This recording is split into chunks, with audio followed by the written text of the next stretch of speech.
Do you remember Obi-Wan Kenobi's message warning the remaining Jedi to steer clear of Coruscant and the Jedi Temple after Order 66? When he told them that the Republic and the Jedi Order had fallen, with the dark shadow of the Empire rising to take their place. That dark shadow has never felt more ominous than it does in The Bad Batch, especially in the first two episodes of Season 2. The Empire is growing stronger, the protagonists are turning a blind eye, and looming over it all like a cartoon anvil waiting to fall is the knowledge that the Bad Batch can't outrun the Empire forever, not with the way they've been living. Quick side note, this video will contain spoilers for The Bad Batch Season 2 Episode 1 and Season 2 Episode 2, which are called Spoils of War and Ruins of War, respectively. So, if you haven't watched the two-episode premiere yet, I would highly recommend you go and watch it first. And if you have watched the premiere episodes, I would highly recommend that you go ahead and watch them again, because they were really, really good.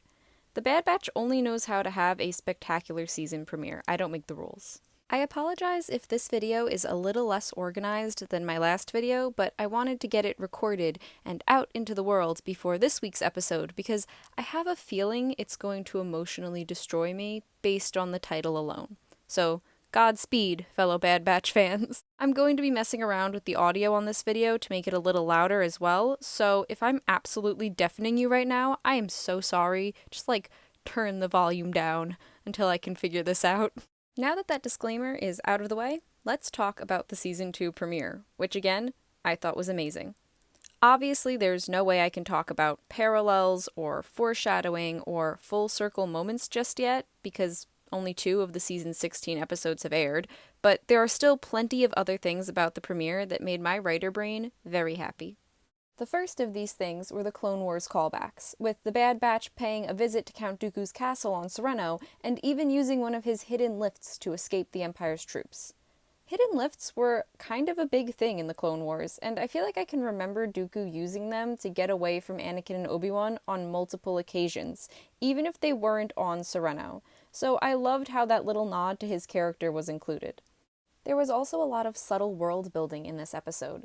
Anyone who has ever written anything has probably heard the phrase show, don't tell before, and the Bad Batch premiere did an excellent job of showing us how the Empire's expansion is progressing.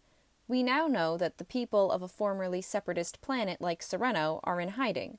We also know that clone troopers, despite proving to be far more capable than early stormtroopers, have been relegated to more menial tasks within the growing empire, such as supervising the transportation of Count Dooku's war chest off Sereno. We also glimpse what it is the people of Sereno are hiding from, when the Bad Batch see the city beneath Dooku's castle in ruins. Imperial bombardment, Echo tells Omega. Same as on Kamino. This scene reminds us that what the Empire no longer has a use for, it destroys. A theme I'm sure will come up again this season as the Empire seeks to replace clone troopers with conscripted soldiers. Maybe the most exciting aspect of the premiere, in my opinion, was how character-driven the episodes felt.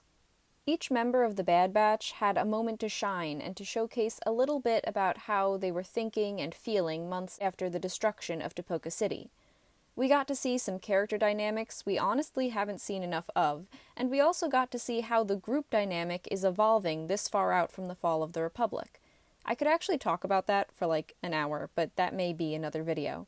In fact, it probably will be another video, because I love talking about this show. To me, the most interesting and well-executed part of the season premiere was the tone the writers struck in these first 2 episodes. Setting the tone and atmosphere for the season was also a really big deal in the Season 1 premiere, but Season 2 did not disappoint.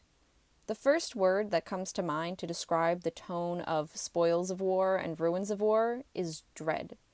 Although the episodes definitely have their humorous, lighthearted, and heartfelt moments, all of this is overshadowed by this tension and a sense that something big, and probably terrible, is coming. And I'm not just saying that because we know, as an audience, that the Bad Batch will very likely encounter a series of high-stakes, dangerous situations this season. The shadowy atmosphere of dread is built into almost every line of these episodes very deliberately and, in my opinion, very artistically. The most obvious way that the writers build this sense of dread and establish the tone for the episodes is through what I'm going to call countdown language, because that's essentially what it is.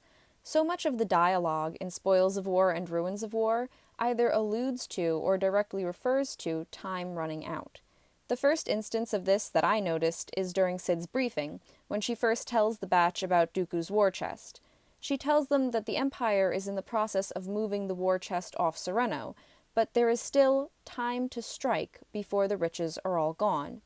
She then explicitly reminds the batch and the audience of what this countdown is building toward, saying, "Clearly you're not paying attention to what's happening out there, but I am. It's only a matter of time before the Empire comes here, and then my little operation is over.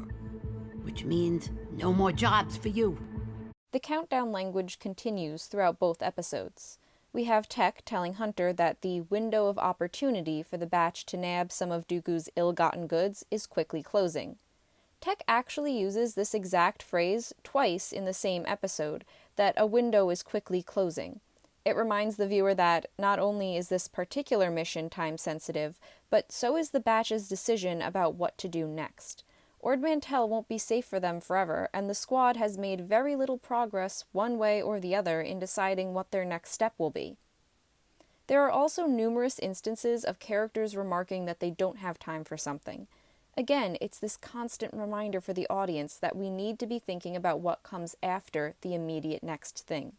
This countdown language imbues the episodes with a dark kind of underlying tension that I thought was so interesting and so well done. And it's not the only thing establishing the anticipatory tone of episodes 1 and 2. There's a mounting sense of dread built into almost every scene. When the Bad Batch first attempt to steal from the war chest, there's this tense moment when they haven't been discovered yet, but the storage pod seals on Tech, Echo, and Omega, and the squad is separated. Then there's the nail-biting sequence when the storage pod is careening toward the planet below, and they're waiting for the re-entry boosters to fire and wondering why they haven't yet. Even the repeated firefights contribute to the sense of a countdown drawing to a close. The batch keeps finding themselves outnumbered, pinned down in a firefight with the enemy closing in. It feels intentionally repetitive, creating that looming sense of dread again and again. It's as if the galaxy is reminding them, you can't stay off the Empire's radar like this forever. You have to try something new before you run out of time. I mean, the entire premiere deals with time in a way. By visiting Sereno, seeing Count Dooku's abandoned castle, and meeting Romar, the batch confronts the immediate past and the aftermath of the war very directly. Through Romar, who is trying to repair a Serenian archive of his people's art and history, they also confront the not-so-immediate past and remind viewers that the galaxy existed before the Clone Wars tore it apart. I loved that this reminder appeared in the Bad Batch, because the clones themselves were created for the war. They didn't exist for very long before the fighting started, so it makes sense that it wouldn't occur to someone like Tech or Echo to think of a separatist planet as anything other than a separatist planet. For their entire lives, that's all they have been. I also think it's worth noting that of the members of the Bad Batch, Echo seems more acutely aware of the decision bearing down on them and their time to make it running out. I'm not going to make a comment about the irony of his name in this case, but know that the thought did cross my mind. We see Echo challenge Hunter on the trip to Sereno, telling him that they can do better things with Dooku's fortune than Hyde, and encouraging Hunter, once again, to stand up to the Empire. I do want to talk more about this conversation, and more specifically about Echo and Omega, but again, that might be a future video. First, I wanted to direct your attention to Echo's conversation with Tech, or at least what little of it we overhear. Tech tells Echo that he is simply stating that without the funds from the war chest, we are no worse off than we were before. Echo responds, "That's not how I see it. The Empire is growing stronger, and we're still doing nothing about it." Again, this is illustrating his awareness of what's coming, and of this countdown closing in on the batch. Now, this makes so much sense for Echo's character, and not simply because he's expressed a desire to fight back against the Empire before. Echo is a strategist. We know this not only because we've seen Echo in action in the Clone Wars, but because Rex mentions it before rescuing Echo from Skako Minor, way back in the Clone Wars Season 7.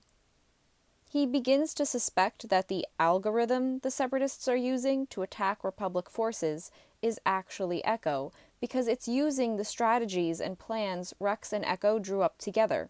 And he's right. To be an effective strategist, you have to be able to see the bigger picture. Like a chess match, you have to be thinking at least a couple moves ahead, and that's what Echo, unlike Hunter or Tech, is doing. I'm going to end this slightly sloppy video here, but I'd love to hear what anyone else thought about the Season 2 premiere and the tone the Bad Batch writers have crafted here. Personally, I really enjoyed it, and I'm so excited to see what else we have to look forward to this season.